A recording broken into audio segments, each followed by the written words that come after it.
Olá, saudações a todos. Sou Júlio Dalvorini, né? Escritor, poeta e músico, né? Hoje quero gravar esse vídeo aqui no canal do Conhecimento. É uma conversa, né? Eu nem sei como vai sair esse vídeo. Eu quero falar um pouco sobre literatura, né? Literatura, essa coisa tão maravilhosa, né? A literatura, ela começou a entrar na minha vida assim que eu comecei a ir para a escola, né? Ali pelos 7 anos, eu comecei a frequentar a escola. Naquele tempo era assim, né? Tinha a primeira série, segunda série, tal, né? Quarta, aí terminava, naquele tempo era primeiro grau e segundo grau, né? Não era ensino médio e fundamental, fundamental e médio, né? Igual hoje. O primeiro contato que eu tive com literatura foi quando meu pai chegou em casa com um livro chamado As Mais Belas Histórias. Ali tinha contos do mundo inteiro naquele livro e eu não sabia ler, né? Eu tinha feito 7 anos, o meu irmão é 3 anos mais velho e já sabia. E aí meu irmão começou a contar histórias para mim. E o meu irmão, na verdade, foi o meu primeiro professor mesmo, assim, né? Que é o que lia para mim, que inspirou essa paixão pela literatura. Meu irmão falecido, Carlos Henrique. E eu peguei um dia, falei para ele, ainda criança lá ouvindo ele, eu falei, um dia eu não só vou saber ler, quanto vou saber escrever e vou criar histórias também. Né? E graças a Deus eu acho que eu consegui atingir isso, né? Então é isso, a literatura ela é uma coisa que eu incentivo para que entre no mundo da criança, do adolescente, do adulto, do idoso, enfim, porque a literatura é diferente desses meios que a gente tem hoje tão rápido, tão artificiais, que passam tão rápido. A gente tem a sensação que está conectado com o mundo, mas o mundo está cada vez mais distante. As pessoas estão distantes um do outro, né? No meu ponto de vista. Eu sou daqueles escritores que ainda usou máquina de escrever. Né? Olivetti, Hamilton. Nossa, quando eu comprei uma Hamilton, eu fiquei tão feliz. E tinha uma Olivetti grandona, daquela de escritório. Escrevi vários livros nela. Um dia uma máquina caiu, a minha sobrinha era pequenininha, foi mexendo nas minhas coisas, derrubou a máquina, quase caiu em cima dela, aquela Olivetti grandona. Eu nunca esqueço disso. Então, eu comecei a entrar em contato com a literatura quando eu comecei a ler, aprender a ler, né? E aí eu comecei a ler e fui envolvendo, e comecei a ler literatura brasileira. Depois passei para a portuguesa, maravilhosa literatura portuguesa. Aqui no Brasil,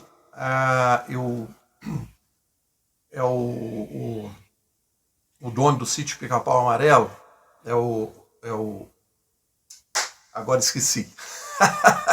Tem cabimento, esqueci o nome bom, daqui a hora que eu lembrar eu falo. Então, começou pelo sítio Pica-Pau Amarelo, aí eu fui indo por contos também que a minha mãe contava para mim, né, mas não sabia quem tinha escrito. Enfim, foi toda uma atmosfera literária e tal. E ali pelos 18, 19 anos, eu comecei a frequentar de verdade a biblioteca pública regional aqui da minha cidade. E tinha uma senhora lá que chamava Berenice, né? Não sei se ela ainda está viva. Chama, se estiver viva, né? Me desculpe.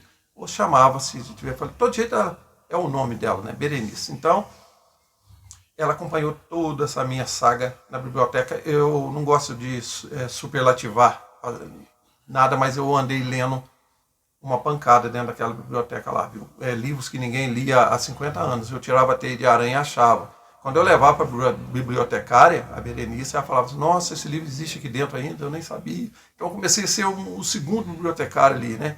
Lendo e tal. Achei uma coleção de Rui Barbosa que nunca tinha sido lida. Só de livros ali de processo, essas coisas. Eu fui ter contato com Dante Alighieri, né? A Divina Comédia. Milton, Paraíso Perdido. Aí entrei em contato com Camões, aí me apaixonei pela literatura portuguesa também, e fui ler logo Essa de Queiroz, gigante, mestre, Antero de Quental, grande sonetista português. Já fui logo para Bocage, depois Camões, esse gigante, né, que deu peso ao idioma português, né?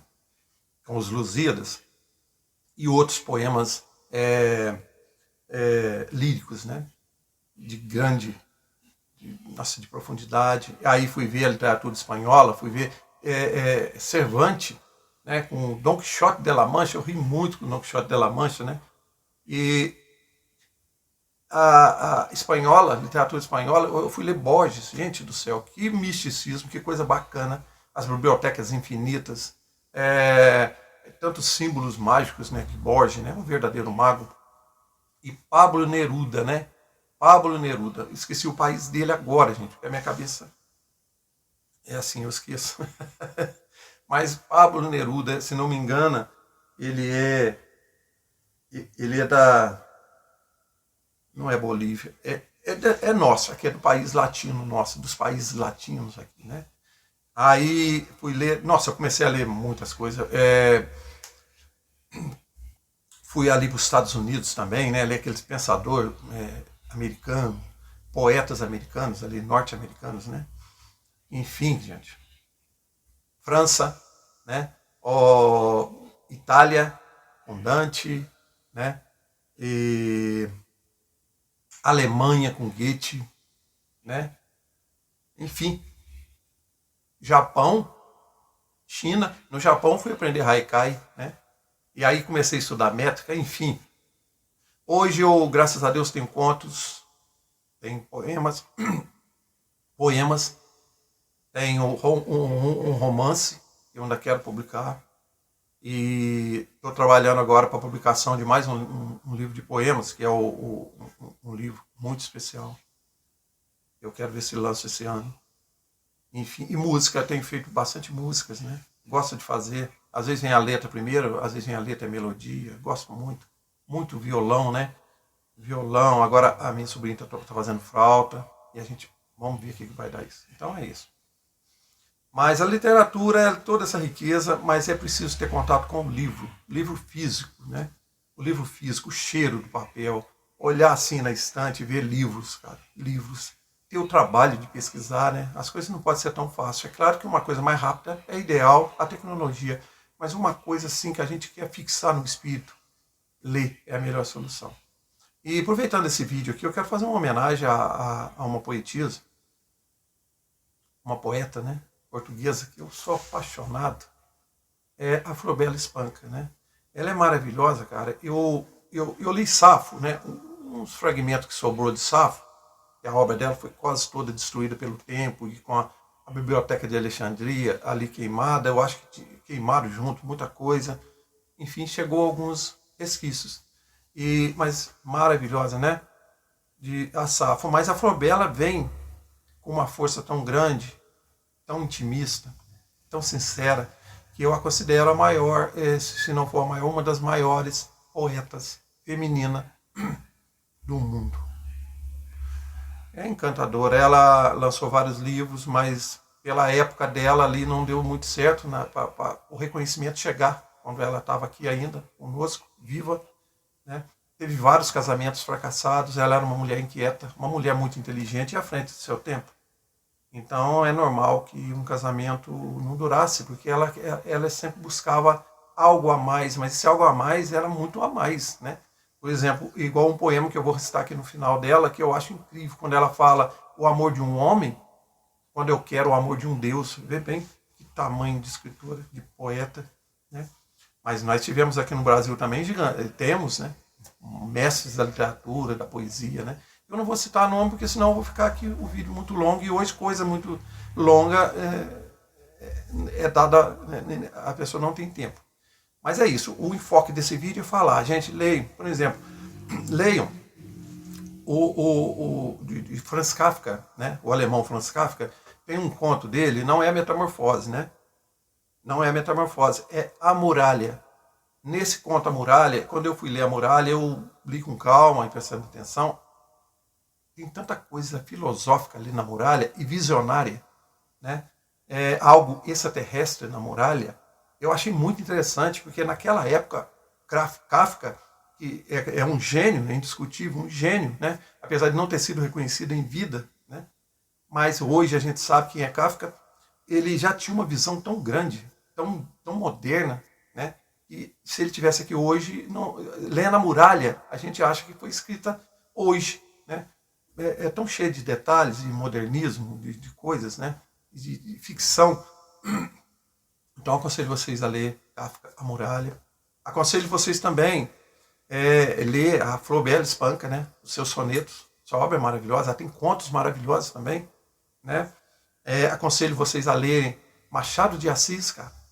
Um conto de Natal mesmo, Machado de Assis. Acho que é um conto de Natal, algo de Natal de Machado de Assis. Eu li quando eu era adolescente. Nunca saiu da minha cabeça. Maravilhoso. Nós temos Castro Alves. Convido vocês a ler Castro Alves. Né? O Navio Negreiro de Castro Alves, maravilhoso. Álvares de Azevedo, né? Com a sua obra intimista, sua poesia sincera, de um adolescente ali, né? Naquela verve da vida sonhadora, o ultrarromantismo, né? De Álvares de Azevedo. Temos mestres românticos também, anterior a Álvares de Azevedo, na poesia. Nós temos nossa, se eu for falar aqui é muita coisa. Então eu aconselho vocês também a ler um Kafka. Um Khalil Gibran. Né? Um Khalil Gibran, que aí vocês vão ver a terra, o cedro, os cedros mágicos, sagrados dele, a sua poesia gigantesca. Um Khalil Gibran. Aconselho vocês a ler Borges, como eu já falei, né? Um Vinícius de Moraes. Né? Vinícius de Moraes, cara. Uma Cecília Meirelles. Né? São tantos, cara, são tantos. E a gente até se perde. Então eu sou realmente suspeito para falar dessa paixão que é a literatura para mim. Não queria ser outra coisa, a não ser escritor, né? Eu não vivo da literatura porque eu trabalho muito com a poesia. E a poesia aqui no Brasil, a pessoa não ganha. Não é para ganhar dinheiro. Então, se a gente não amar, a gente não faz. Eu tenho outros meios de viver, né? Graças a Deus. Mas a literatura é fundamental para mim. Então, aconselho vocês, crianças, jovens, adolescentes, idosos, adultos, não percam tempo. Volte a ter, se você nunca teve, aprenda a ter costume em abrir um livro, em ler uma história, ter paciência de ler aquela história, ouvir sua mãe, seu pai, seu avô contar histórias. Estamos precisando. É isso que desenvolve o grande escritor, o grande criador. Né? Tudo que a gente, já tem um ditado que fala, tudo que a gente pensa é possível de existir. Então, imagina você pensando coisas fantásticas, que mundo maravilhoso não pode ser? E a tecnologia é muito bom. Mas tem hora que a gente vê que tá dando tá bugando. Tem hora que buga. Né? A gente vê jovens, a minha sobrinha mesmo, ela tem 9 aninhos, a gente hoje já parou um pouco com o celular, de tanto a gente dar conselho, mas ela vivia no celular. Então é um mundo artificial, cara, um mundo que a sensação está conectado com o mundo, mas não está, porque aquela pessoa não está vendo a gente. Claro que está numa câmera ali ligado, conversando e tal, mas nada como o calor humano, o toque, o real ali. Né? Se é que a gente pode chamar esse mundo aqui de real, né? Mas aí nós teríamos que entrar em Einstein e a teoria da relatividade, e depois se expandir para Carl Sagan, e aí já entraria na física. Nós estamos falando de literatura.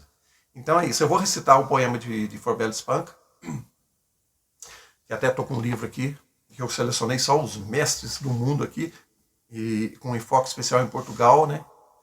E Flaubert Espanca, a gente vê aqui que ela nasceu em Vila Viçosa, Vila Viçosa, Alentejo, em 1894.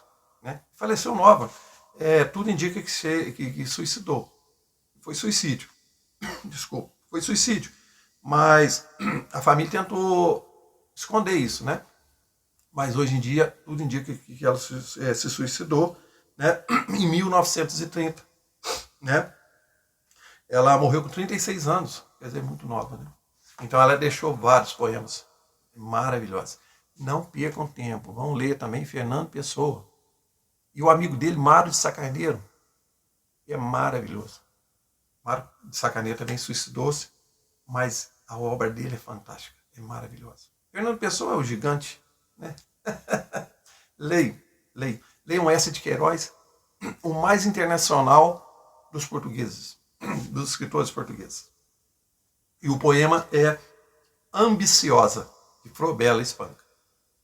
Para aqueles fantasmas que passaram, vagabundos a quem jurei amar, nunca os meus braços lânguidos traçaram o voo de um gesto para os alcançar. Se as minhas mãos em garras se cravaram sobre um amor em sangue a palpitar, quantas panteras bárbaras mataram só pelo raro gosto de matar. Minha alma é como a pedra funerária, erguida na montanha solitária, interrogando a vibração dos céus. O amor de um homem? Terra tão pisada. Gota de chuva ao vento baloiçada. Um homem, quando eu sonho, o amor de um Deus. Frobela Espanca. Vocês veem que é fantástico, vocês veem que a literatura é fantástica. A literatura dela, né? É isso, gente. E o canal do Conhecimento hoje presta esse serviço à literatura, né? Que afinal de contas, é essa a função do canal do Conhecimento. Levar cultura, conhecimento, arte em geral, né? A todos, no mundo inteiro. Então é isso. Se possível, deixem seu like, se inscrevam, né? Dê uma força para esse tipo de conteúdo que é importante, né? O mundo do livro, o mundo da cultura. Mas não é só o livro, né? Tem a arte em geral, que é canto, dança, enfim, é isso aí. Um abraço a todos, fiquem com Deus e obrigado pela atenção. Eu sou o Júlio Dalborini, escritor, poeta e compositor musical, cantor também. Um abraço a todos.